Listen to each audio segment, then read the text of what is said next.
Emergency ward के अंदर मिताली जी और मोहित का ऑपरेशन चल रहा था। बाहर तनु उनके ऑपरेशन सक्सेस होने का बेसब्री से इंतजार कर रही थी। वो कभी वार्ड के सामने टहलने निकल जाती तो कभी बेंच पर आकर वापस बैठ जाती। उसकी घबराहट कम ही नहीं हो रही थी। वो बार बार अपना हाथ मसल रही थी। उसके हमेशा गर्म रहने वाले हाथ ठंडे पसीने से भर गए थे। वो मन ही मन भगवान से प्रार्थना करने लगी कि हे भगवान, जल्दी मेरे मम्मी पापा और भाई को ठीक कर दो। मैं उनके बगैर नहीं रह सकती। उनके बगैर मैं बिल्कुल अधूरी हूँ। भगवान, मेरी दुनिया में बस यही तीनों तो हैं, इन्हें जल्दी से ठीक कर दो। फिर वो वापस आकर बेंच पर बैठ गई। सिस्टर बाहर आई और जरूरी सामान की लिस्ट की पर्ची तनु को पकड़ते हुए कहा, ये कुछ इंजेक्शन और दवाई की लिस्ट है, इन्हें जल्दी ले आइए, इनकी जल्दी आवश्यकता है। तनु ने हाँ कहा और शिल्पा का इंतजार करने लगी। आधे घंटे में ही शिल्पा और सिंघानिया जी वहाँ आ गए। शिल्पा दौड़कर तनु के पास आई और सिंघानिया जी ने भी तनु को देखकर एक गहरी सांस ली। हल्की नमी उनकी आंखों में भी दिखाई दे रही थी। उन्होंने तनु के हाथ में पर्ची देखी तो बगैर कुछ कहे सिंघानिया जी ने तनु से वो पर्ची ली और रिसेप्शन पर जाकर फॉर्मेलिटी पूरी की और पर्ची लेकर बाहर दवाइयां लेने चले गए। 15-20 मिनट में ही वो 2-3 बड़े बड़े बैग दवाइयों से भरकर ले आए। उन्होंने उन दवाइयों के पैकेट को इमरजेंसी वार्ड के बाहर खड़ी नर्स को दे दिए। वे वहीं तनु और शिल्पा के पास बाहर आकर बेंच पर बैठ गए और दोनों को देखने लगे। इधर तनु शिल्पा के गले लगकर जोर जोर से रो रही थी। वो सिसकते हुए शिल्पा बोली, पता नहीं यार किसकी नजर लग गई, हमारा पूरा प्यारा सा परिवार बिखर गया। बहुत देर वो शिल्पा के गले लगकर रोती रही। जब उसका रोना थोड़ा कम हुआ तो शिल्पा ने उसे अपने से अलग किया और उसे प्यार से समझाते हुए कहा, देख, परेशानियां तो हमें मजबूत करने के लिए आती हैं, तो इस तरह से मत हार। अब तू ही है जो इन्हें संभाल सकती है, तो चिंता मत कर, मैं हूं ना। शिल्पा की बात सुनकर तनु ने रोना बंद कर दिया और फिर उसके गले लगकर बोली, सिर्फ तू ही तो है जो मेरी बहन, मेरी सहेली है, मेरी हर मुश्किल में मेरा साथ देती है। और आज जब मुझ पर इतनी मुसीबतें आई हैं तो सिर्फ तुम हो जो मेरे साथ खड़ी हो। तुम जानती हो बचपन से मैंने अपनी ज्यादा सहेलियां नहीं बनाई क्योंकि मैं उन पर विश्वास ही नहीं कर पाती थी। एक तुम ही हो जिस पर मुझे अपने से ज्यादा विश्वास हुआ और आज मेरा विश्वास जीत गया। मैं तुम्हारी जैसी सहेली पाकर अपने आप को सबसे बड़ी सौभाग्यशाली समझती हूँ। तुम मेरा हाथ कभी मत छोड़ना। फिर तनु शिल्पा के गले से अलग हुई। इसके बाद शिल्पा ने उसे प्यार से देखते हुए कहा, अब बस कर सुदामा कृष्ण का चैप्टर। तू मेरी सबसे प्यारी सहेली है और मैं तुझे ऐसे नहीं छोड़ सकती। जितनी मदद कर सकती हूँ इतनी जरूर करूंगी। तू हिम्मत मत हार और ज्यादा मत सोचना, मैं हूं ना। दोनों ही कुछ देर बातें करती रहीं। सिंघानिया जी ने देखा रात के 10 बज रहे थे, पर अभी तक मिताली जी और मोहित का ऑपरेशन नहीं हुआ था। उन्हें घर की भी फिक्र हो रही थी, तो उन्होंने शिल्पा को घर जाने का इशारा किया, लेकिन उसने ना में सिर हिला दिया। तब सिंघानिया जी ने तनु से कहा, बेटा, मैं शिल्पा को यहाँ छोड़ देता, लेकिन पता नहीं रात में कौन सी दवाई की जरूरत पड़ जाएगी और वहाँ शांति की हालत भी ठीक नहीं है। वो बिस्तर पर है। यदि मैं वहाँ चला जाऊंगा और यहाँ किसी चीज की जरूरत पड़ेगी तो तुम दोनों रात में कहाँ भटकोगी। इसलिए एक काम करो, तुम दोनों घर चले जाओ, मैं यहाँ देख लेता हूँ। इस पर तनु ने कहा, अंकल, आप भी तो सुबह से मेरे साथ यही हैं और बार बार हॉस्पिटल आना जाना ही कर रहे हैं और आपने मेरी बहुत मदद की है। मैं यहाँ रुककर मम्मी, मोहित और पापा का ध्यान रखूंगी। हाँ, लेकिन दवाई की जरूरत पड़ेगी तो मैं कैसे कर पाऊंगी, मुझे नहीं पता। तनु ने अपना सिर नीचे झुका दिया। उसे समझ नहीं आ रहा था अपनी परेशानियां सिंघानिया जी को कैसे समझाएं। वो उन्हें यहाँ रुकने के लिए भी नहीं बोल सकती थी क्योंकि अंकल भी काफी थक गए थे। थकान शिल्पा और अंकल की आंखों में दिखाई दे रही थी। कुछ देर वो ऐसी ही चुपचाप बैठी रहीं। फिर सिंघानिया जी ने अपना फोन निकाला और कहा, तुम अपना नंबर बताओ, मैं तुम्हें गूगल पे कर देता हूँ। तनु ने अपना नंबर बताया। उस नंबर पर सिंघानिया जी ने 50,000 डाल दिए और तनु को सांत्वना देते हुए शिल्पा को लेकर चले गए। जाते जाते उन्होंने तनु से कहा, हम सुबह आएंगे, तुम चिंता मत करना। तनु वहाँ अकेले रह गई थी और अभी तक ऑपरेशन रूम से डॉक्टर बाहर नहीं आए थे। पता नहीं अंदर कैसी क्रिटिकल कंडीशन थी। तनु वहाँ इमरजेंसी रूम के बाहर बैठे बैठे ऑपरेशन के खत्म होने का इंतजार कर रही थी। उसके दिमाग में बार बार यही आ रहा था कि कैसे वो पैसों का इंतजाम करेगी। उसे इसकी बहुत चिंता लग रही थी। वैसे तो अभी अंकल मदद कर रहे थे, लेकिन कब तक करेंगे। उन्होंने अभी ही बहुत मदद कर दी थी और इससे ज्यादा मदद तनु लेना नहीं चाहती थी। उसे समझ आ गया था कि अब कोई प्रॉपर्टी भी नहीं रह गई है और उसके नाम कुछ नहीं है जिसे बेचकर पैसों का इंतजाम कर ले। उसके हाथ पैर ठंडे होने लगे, आंखों में फिर नमी छा गई। उसे अपने सारे रास्ते बंद दिखाई दे रहे थे। तभी उसे अपने बैग में पड़े फोन में मैसेज की रिंगटोन की आवाज आई, जिससे उसका ध्यान टूटा और उसने अपने बैग से मोबाइल निकालकर देखा।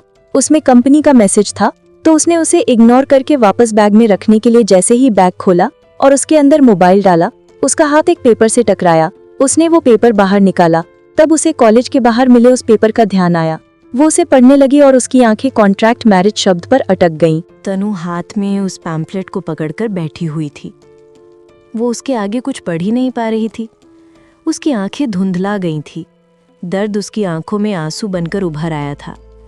उसके हाथ उस पेपर को पकड़कर कांपने लगे। जिंदगी का इतना बड़ा फैसला लेना सही है या गलत, वो इस पर सोचे जा रही थी। उसे समझ नहीं आ रहा था क्या सही है क्या गलत। इसी उधेड़ बुन में वो पेपर लिए बैठी हुई थी। रात के 11 बज रहे थे। उसे ना भूख लगी थी और ना प्यास महसूस हो रही थी। वो अब दीवार से सट करके बैठ गई और शून्य में निहारने लगी। तभी इमरजेंसी वार्ड के बाहर होने वाली हलचल से उसका ध्यान टूटा। उसने ध्यान दिया, इमरजेंसी वार्ड का दरवाजा खुल गया था।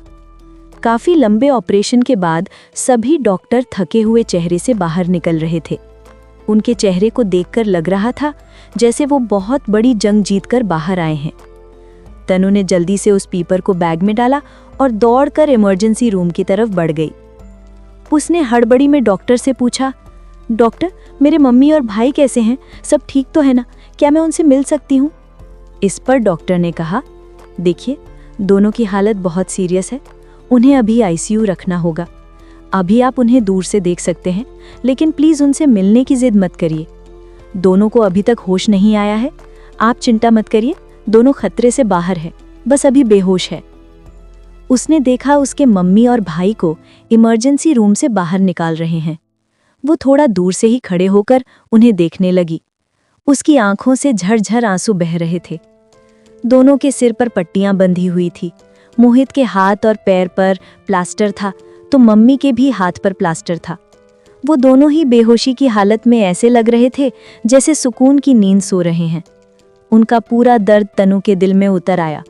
उसे देखा नहीं जा रहा था। वो उनके पीछे पीछे जाने लगी। उन्हें भी सेकंड फ्लोर में आईसीयू में एडमिट किया गया था। तीनों के कमरे लगे हुए थे। तनु भी उनके साथ सेकंड फ्लोर में चली गई। वहां बारी बारी से तीनों के कमरे के बाहर से ही उन्हें निहारने लगी। रात के 12:30 बज रहे थे, लेकिन तनु की आंखों से नींद गायब थी।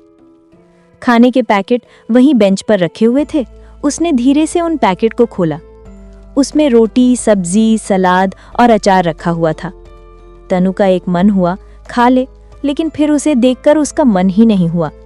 उसने वापस उस पैकेट को बंद कर दिया और बेंच पर वापस रख दिया। फिर अपने बैग से पानी का बोतल निकालकर कुछ घूंट पानी के पिए और वहीं बैठ गई। उसे नींद ही नहीं आ रही थी। उसने फिर बैग से उसी पेपर को निकाला और पढ़ने लगी।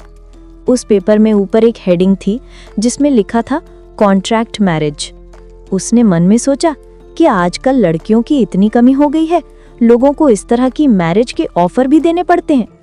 पता नहीं कहीं ये कॉन्ट्रैक्ट मैरिज का ऑफर किसी बुढ़े ने तो नहीं दिया है।